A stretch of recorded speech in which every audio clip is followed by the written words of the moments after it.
Alright, so today I got three NanoAB gate MOSFETs, and they are very tiny. This is about the size of a quarter right here, and you can see that the NanoAB, AB stands for active braking. This has active braking. This is the smallest. Correction, needs to be corrected. This isn't the smallest. Quite to my surprise, there is already a NanoAB 3/4, which is about 20% smaller than this. And how are they able to do that?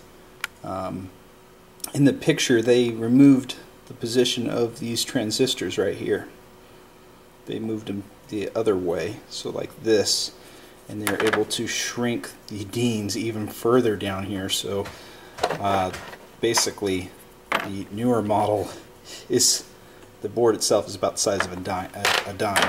The board right now is the size of a quarter. Now this is just, I can't believe how small they've gotten this one, and the newer one even smaller.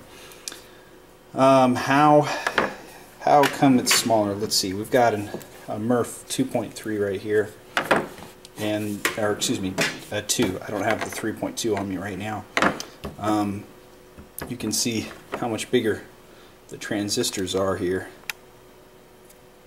right there, compared in the length. And this has active braking, but it also has these LEDs, and you can change the settings. This doesn't come with any change settings, but it does work up with 11.1. It goes to 12.8 volts. Says so in the manual. You want to have at least 7.2 volts to 12.8 volts maximum. So there may be other MOSFETs that come out that are more than that. They haven't done anything that is more than the 11.1 LiPo, which comes out to about 12.6 fully charged. So you can see that the size is quite crazy. So I got three of these, and there's no settings on this. It's active braking. This isn't the smallest. The NanoAB 3/4 is the smallest active braking MOSFET on the market. Supposedly they have, I think it's called the Pico SSR.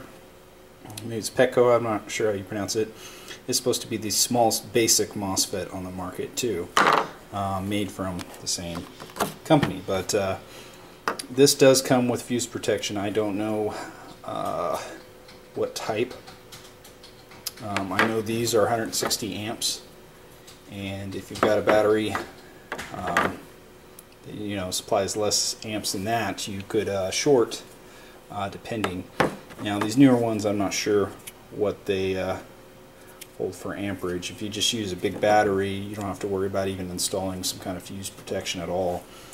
Or just don't make your wires come together. Make sure everything is prevented for sure.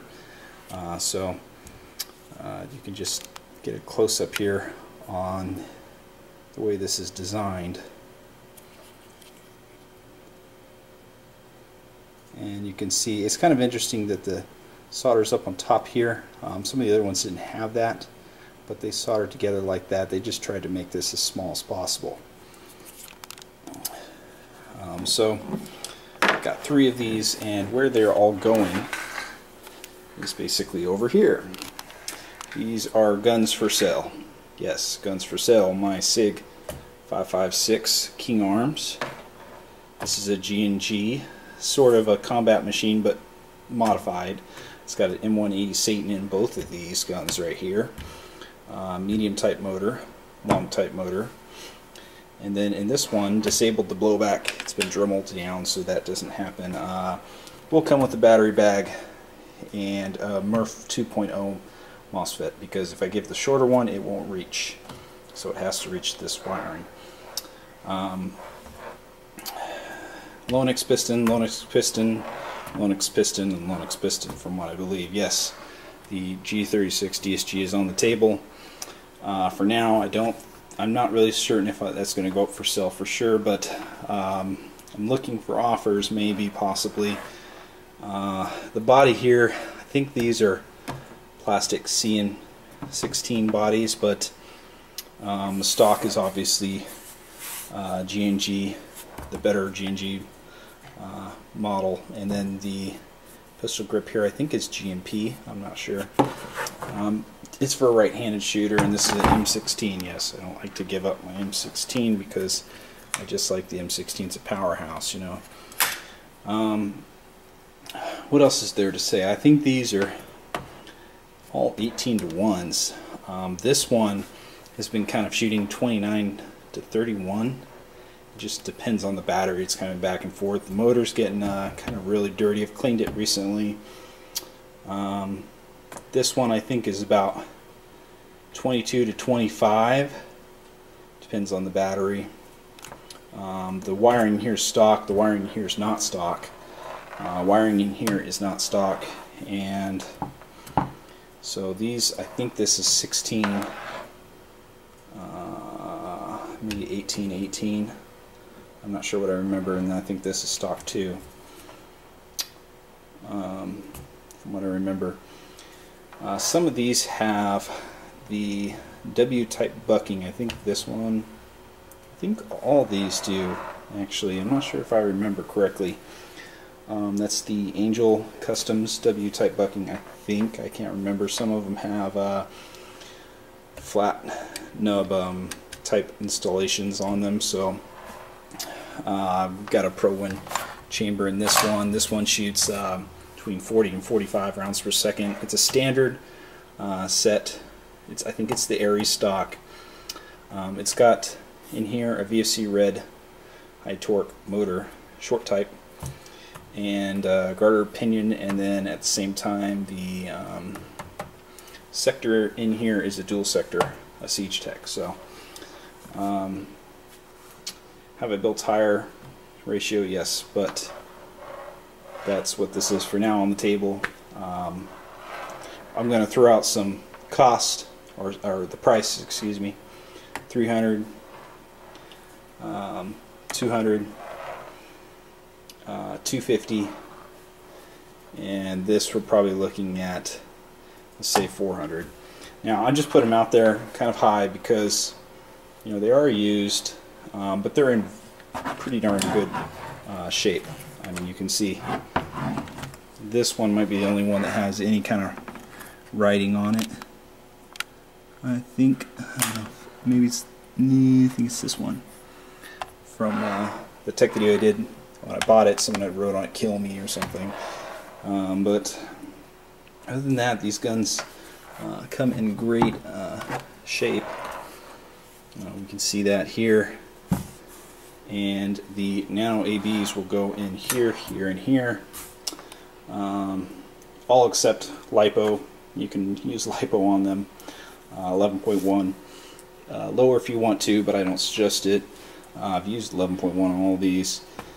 Angle engagement correction, I think, is done on all of these. I remember doing them. Yeah, I think so. Shimming, everything's there. So these are the guns up for sale. You know, take a look at them. I guess just message me for whatever on that. So if you have any more questions, pass them there. It's just going over some more stuff. I think these are stock barrels. This is a Prometheus. This one's been heavily upgraded, so we'll go back to the Mosfet and again show that because this is so small, I mean, you have plenty of room in your gun. I mean, plenty of room. None of these will come with LiPo, by the way.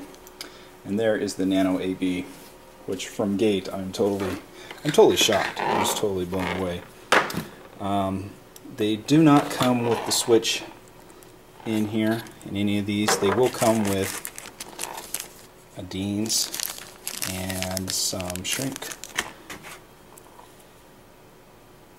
And this looks like, so you can wire it to your trigger contacts. And this is just one piece, yeah, for a different type of wire setup. But they don't come with this. This came with the Murph 2 and 3.2. I have like 5 of these. So if someone needs this for some reason or whatever, just message me. So yeah, this thing is smaller because it doesn't have the settings like this does. It automatically just detects what you're going to be using. Basically, it doesn't really need to. I don't think it will cut off your LiPo though. So that's what you're going to have to rely on. I think these cut off your LiPo. They monitor the voltage, but I don't believe these do. So I could be wrong on that. I paid $32, I believe, for this. Don't quote me on that because I'm not really certain. There'll be a link for where I got them, just in case. And I've already cycled a few of these, and quite impressive that they're just basically somewhat the same as the old product. So pretty awesome MOSFET, that's for sure.